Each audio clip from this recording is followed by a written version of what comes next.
A e patë çfarë I bëjmë ne turizmit elitar? A e patë dielën që kaloi?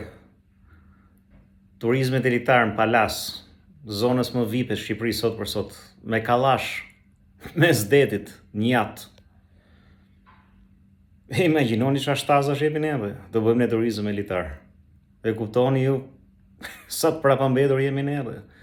Kurse po djetë e lumi shalës, këto pronarët e këtyre varkëve të sajume, tu kap prej fyti, kur shkapi më shumë turist. E kuptoni çfarë shekulli jetojmë ne me mentalitetet, po ne jemi akoma mesjetar.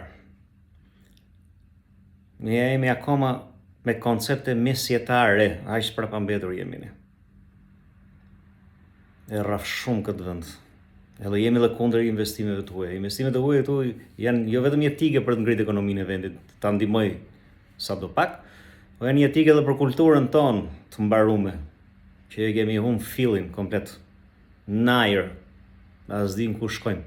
Thjesht du me rasymi idiotësira, kaq është niveli jonë. Kështu që këto investimet e huaja janë dhe për të lënë një shembull ose një model për të parë si zhvillohet turizmi elitar, që edhe ne të mësojmë. Se bëjmë vetëm si njisha. Jena bishti kavallit. Ne e vojmë sepse kemi vetë konceptin e njishit në tru asgjë tjetër. Konceptin e të fortit, e të njishit, jemi komplet të mbaruar, që ose nuk I thrasim mendjes, edhe të ndryshojmë për të mirën tonë. Gjithmonë kemi qenë një ullkryq, do me thënë, të një zhvillimi mallor, apo një prapambetje të madhe. Edhe gjithmonë, ose në përgjithësi na ka tërhequr kjo prapambetje e madhe. Pse? Se ka mendje shumë të kalbura midis nesh, shumë kokpalar midis nesh. Një ignorancë të tmerrshme, e frikshme. Do bëjmë ne turizëm elitar.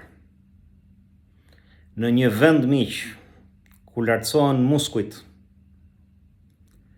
dhe poshtërohet mendja, është një vend për të ardhur keq. E unë shpresoj që këtë kulturën tonë të kalbur, këtë mentalitetin tonë të kalbur, që masa më e madhe e zotëron, shpresoj që një ditë të emancipohemi, sepse kjo shoqëri është jo vetëm e prapambetur, e ligë dhe ignorante, edhe ndjek keq ta them. Është dhe idiote. Është një shoqëri pa vlerë, pa përmbajtje, boshe, një popull I humbur. Një popull pa destinacion.